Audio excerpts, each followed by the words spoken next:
కాకుండా ఒక ప్రత్యేక హోదాను అడ్వకేట్ సమాజానికి ఇస్తున్నట్టుగా కనిపిస్తూ ఉంది సార్. అధ్యక్ష, ఈ బిల్లులో న్యాయవాదులకు ఇచ్చే హక్కులు సౌకర్యాల రక్షణలు చూస్తే అధ్యక్ష, భారత రాజ్యాంగంలోని ఆర్టికల్ 14 అందరూ సమానమే అనేటువంటి మాట చెప్తుంది సార్. ఆల్ ఆర్ ఈక్వల్ అని చెప్తా సార్. సో అడ్వకేట్స్కి ఉన్నట్టుగానే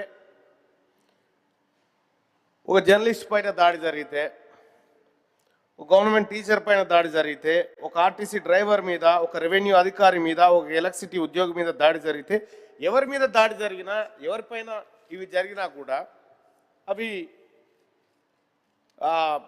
ఒక అడ్వకేట్స్ కనే కాకుండా మిగతా వాళ్ళకు కూడా ఇవి కలపాల్సినటువంటి అవసరం ఉండేమో అని నాకు అనిపిస్తూ ఉంది సార్. సార్, ఇక రెండో అంశం ఏంటంటే సార్, ఇందులో కొన్ని ప్రమాదాలు కూడా ఉన్నాయి సార్. ఎందుకంటే నా దగ్గరికి ప్రతిరోజు గ్రీవెన్స్ ఉంటుంది సార్. కొన్ని వందల మంది వస్తూ ఉంటారు సార్. అడ్వకేట్లు మోసం చేసిరని వచ్చేటోళ్ళు కూడా ఉన్నారు సార్. నా దగ్గరికి అడ్వకేట్లు కూడా మోసం చేసిరని చెప్పి వస్తూ ఉన్నారు సార్. రెండు ఉదాహరణలు సార్. వరంగల్ జిల్లాలో ఒక ఆయన అడ్వకేట్గా చలామణి అవుతూ ప్రజల్ని మోసం చేస్తున్నటువంటి వ్యక్తి ఉన్నాడు సార్. అయితే సార్,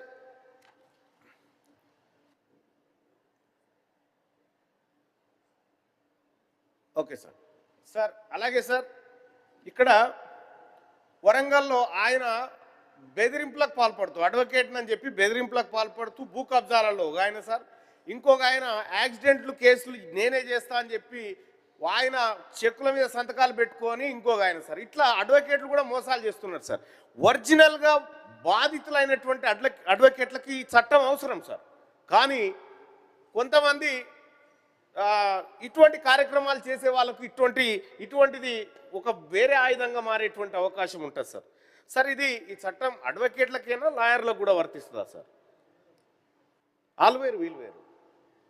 అడ్వకేట్లు వేరు, లాయర్లు వేరు. మీరు కాకపోతే తెలుసుకోండి, అడ్వకేట్లకు మాత్రమే వర్తిస్తుందా, లాయర్లకు కూడా వర్తిస్తుందా అనేది మీరు ఒకసారి. అడ్వకేట్ అంటే సార్ కోర్టుల్లో వాదిస్తారు, లాయర్ అంటే దానికి సంబంధించినటువంటి లీగల్ ఒపీనియన్స్ చెప్తూ ఉంటాడు సార్. మరి వీళ్ళకి కలిపి ఉందా లేకపోతే ఒక్కరికే ఉందా అనేది నాకు తెలిసింది, అదే అంతే సార్.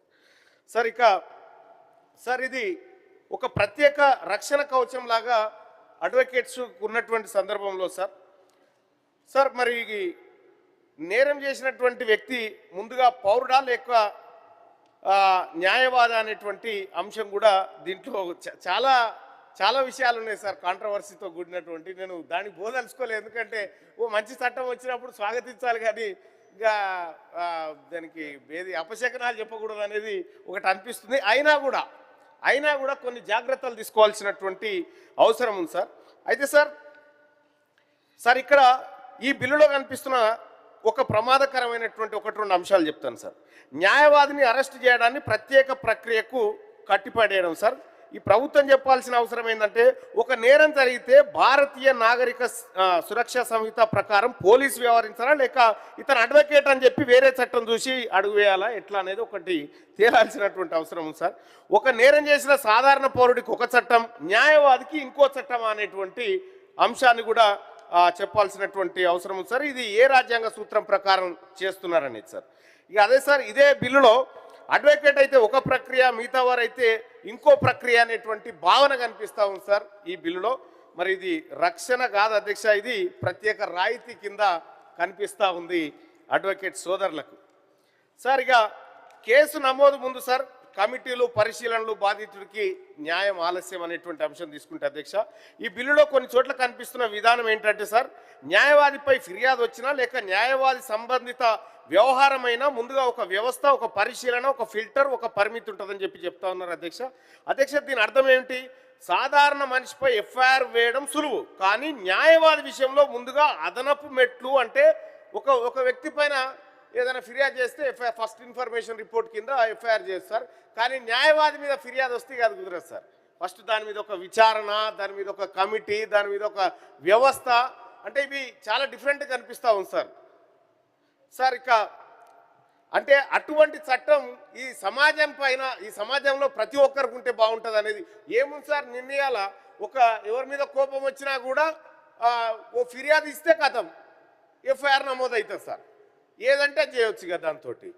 సార్ గమ్మత్ విషయం ఏంటంటే సార్, నా మీదనే పోయినసారి గత గవర్నమెంట్ 50 కేసులు పెట్టింది సార్. ఏం కేసులు అంటే తీన్మార్ మల్లన్న మాట్లాడడం వల్ల, అలజడి వల్ల వైషమ్యాలు వచ్చి జనాలు కొట్టుకున్నారని చెప్పి వచ్చింది సార్. ఎక్కడ ఒకటి కొట్టుకున్నలే ఒకటి చచ్చిపోయింది లేదు సార్. 50 కేసులు పెట్టిన గౌరవనీయులు మాజీ ప్రభుత్వ నాయకులు సార్. ఇట్లా సామాన్యుల మీదనే ఈజీగా పెట్టగలుగుతారు, కానీ ఇక్కడ అడ్వకేట్స్ మీద పెట్టాలన్నప్పుడు ఒక ప్రత్యేక నిబంధనలు తీసుకొచ్చినట్టు కనిపిస్తూ ఉంది సార్.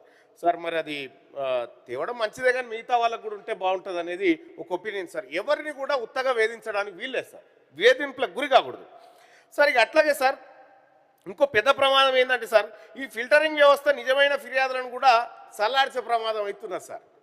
ఇవి ఏదైతే ఈ కమిటీలు ఏవైతే నిజమైన ఫిర్యాదులు కూడా కొన్ని ఆగమైపోయేటువంటి అవకాశం ఉంది సార్ వాళ్ళకి నచ్చకపోతే సార్. ఇక ఒక మహిళా బాధితురాలు న్యాయవాది మీద ఫిర్యాదు చేస్తే మరి ఆ కంప్లైంట్ మోసం చేశాడని చెప్తే, ఒక భూ వివాదంలో ఒత్తిడి తెచ్చాడని ఆరోపిస్తే అప్పుడు ఈ కమిటీ వ్యవస్థ నిజాన్ని కనుగొంటుందా లేక ముందుగానే రక్షణ గోడగా మారుతుందా అనేది కూడా కొంత చెప్పాల్సినటువంటి అవసరం ఉంది సార్. ఇక హక్కులు విపరీతంగా ఉన్నాయి సార్, కానీ బాధ్యతలు కూడా బలహీనంగా కనిపిస్తూ ఉన్నాయి సార్ దీంట్లో సార్. అధ్యక్ష, ఈ బిల్లులో న్యాయవాదులకు హక్కులు, సౌకర్యాలు, రక్షణలు, పోలీసులపై ఆంక్షలు, చర్యలపై పరిమితులు ఇవన్నీ ఉన్నాయి సార్. కానీ నేను ప్రభుత్వాన్ని అడుగుతున్నాను సార్, న్యాయవాదుల బహిష్కరణల వల్ల కేసులు వాయిదా పడితే, తర్వాత క్లయింట్లను వేధిస్తే, భారీ ఫీజులు తీసుకొని సేవలు ఇవ్వకపోతే, నకిలీ హామీలు ఇస్తే, అలాగే సార్ అడ్వకేటు కోర్టు పేరు చెప్పుకొని పోలీస్ స్టేషన్లో లేదా రెవెన్యూ ఆఫీసులో ఒత్తిడి తెస్తే ఏంది పరిస్థితి, కోర్టు ప్రాంగణాల్లో హింసకు పాల్పడితే, ప్రత్యర్థి పక్షాన్ని బెదిరిస్తే, ఈ బిల్లులో అలాంటి బాధ్యతలపై ఎక్కడైనా కొంత మెన్షన్ చేయాల్సినటువంటి అవసరం ఉండే సార్. హక్కులు ఇస్తే బాధ్యతలు కూడా అదే స్థాయిలో ఉంటే బాగుండేది అనేది నా సూచన సార్. సార్ ఇక వృత్తి రక్షణ పేరుతో వ్యక్తిగత వివాదాలు చట్టంలోకి లాగే ఛాన్స్ అయితే ఉంది సార్. ఇప్పుడు ఈ చట్టం వచ్చింది కాబట్టి వ్యక్తిగత అంశాలని, నేను అడ్వకేట్ని కాబట్టి నాకు చట్టం ఉంది కాబట్టి వ్యక్తిగత అంశాలు కూడా ఇట్లా మారేటువంటి అవకాశం ఉంది సార్. సార్ దాంట్లో సార్ రేపు ఇట్లా జరగవచ్చు సార్, భూ వివాదం, నేను అడ్వకేట్ని, ఇది నా వృత్తి కారణంగా జరిగిందని చెప్పొచ్చు సార్. లేకపోతే సార్ ఒక ఫీజు వివాదం ఉంటుంది సార్, నన్ను బెదిరించాడని చెప్పొచ్చు సార్. ఫీజు కాడ అంటే ఇక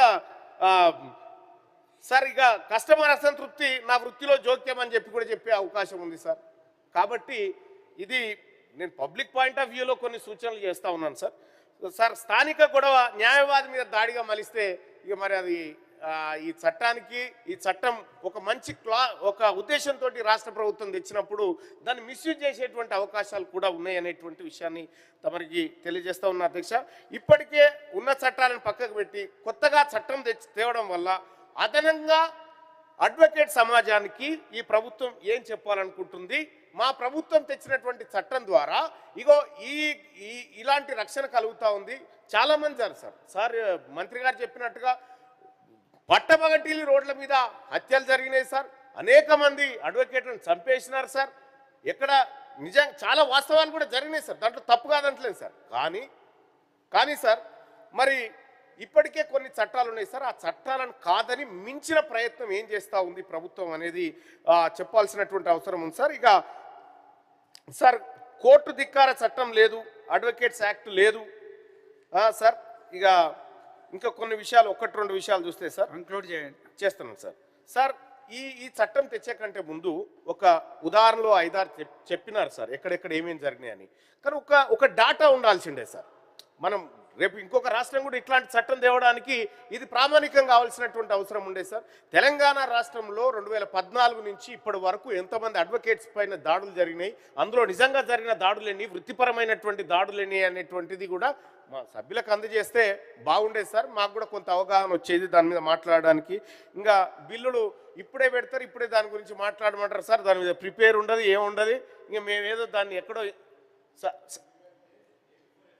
సార్ ఇక్కడ ఇప్పుడు మాకు ఇచ్చింది అయితే ఇప్పుడే సార్. ఇక ప్రభుత్వం సార్ అడ్వకేట్లకు రక్షణ చట్టం కల్పించిన తర్వాత సహజంగా మిగతా టీచర్లకు కానీ లేకపోతే ఇంకా విద్యుత్ కార్మికులకు కానీ వీళ్ళందరికీ కూడా రక్షణ చట్టం కావాలనేటువంటి ఆలోచన పెరుగుతుంది సార్. సో ప్రభుత్వానికి నేను చేసేటువంటి సూచన ఏంటంటే ఇది కేవలం అడ్వకేట్ల వరకే పరిమితం చేయకుండా అందరి ఉద్యోగస్తులకు కూడా చేయాల్సినటువంటి అవసరం ఉంది సార్. ఇటీవల కాలంలో మేము చెప్పినాం సార్, బీసీ ఉద్యోగస్తుల పైన చాలా మంది పైన దాడులు జరుగుతూ ఉన్నాయి సార్. దానికోసం కూడా బీసీ ఉద్యోగులకు కూడా ఎస్సీ ఎస్టీ ఉద్యోగులకు ఉన్నటువంటి విధానంలోనే ఒక రక్షణ ఉండాల్సినటువంటి అవసరం ఉందని చెప్పి తమ ద్వారా తెలియజేసుకుంటూ సార్, ఈ బిల్లు ఒక చాలా గొప్ప బిల్లును తీసుకొచ్చింది సార్ ప్రభుత్వం. సో నేను చెప్పినటువంటి అంశాలను ప్రభుత్వం కొద్దిగా కన్సిడర్ చేస్తే బాగుంటుంది అనేటువంటి విషయాన్ని తమ ద్వారా తెలియజేస్తాం. బిల్లులు అసెంబ్లీ ఆమోదించిన తర్వాతనే మన సభలో తీసుకురావడం జరుగుతుంది. గౌరవ మంత్రి గారి దృష్టికి కూడా గతంలో కూడా తీసుకొచ్చినాం. ఈ శాసనసభ సమావేశాల్లో పెట్టిన బిల్లులు మొదలై సర్క్యులేట్ అయితే కొంత డిస్కషన్కు ప్రిపేర్ అవ్వడానికి అవకాశం ఉంటుందనే విషయాన్ని కూడా వారి దృష్టికి తీసుకుపోయాను. వారిని పరిశీలించవలసిందిగా కూడా మరొకసారి సభాముఖంగా కోరుతూ శ్రీ అంజిరెడ్డి గారు. అధ్యక్ష, ధన్యవాదాలు అధ్యక్ష. నేను గ్రాడ్యుయేట్ ఎలక్షన్లో ప్రతి కోడ్ తిరిగినప్పుడు ప్రతి అడ్వకేట్ ఒకటి అడిగింది, మాకు అడ్వకేట్ ప్రొటెక్షన్ బిల్ తీసుకురావాలని. భారతీయ జనతా పార్టీ తరఫు నుండి అడ్వకేట్ బిల్స్ తీసుకొచ్చినందుకు మంత్రి గారికి ధన్యవాదాలు తెలియజేస్తున్నా అధ్యక్ష. అదేవిధంగా ఎందుకంటే ఏ బార్ అసోసియేషన్ పైన వాళ్ళు ఏం అడగలేరు, ఒక అడ్వకేట్ ప్రొటెక్షన్ బిల్ తీసుకురావాలి, అడ్వకేట్ ప్రొటెక్షన్ బిల్ తీసుకురావాలి, ఇతర రాష్ట్రాల్లో ఉన్నాయి, మన రాష్ట్రంలో కావాలి. చాలా ఇబ్బందులు పడుతూ ఉన్నారు. కొన్ని భౌతిక దాడులు, చాలామంది చనిపోవడం జరిగింది. ఇప్పటిదాకా మంత్రి గారికి తెలియజేయడం జరిగింది. ఇంకోటి ఆంధ్రం ఏంటంటే అధ్యక్ష, కొన్ని కేసులు తీసుకుంటారు అధ్యక్ష. కొన్ని కేసులు తీసుకొని కొంతమంది అడ్వకేట్లు ఎన్ఓసి ఇస్తలేరు అధ్యక్ష.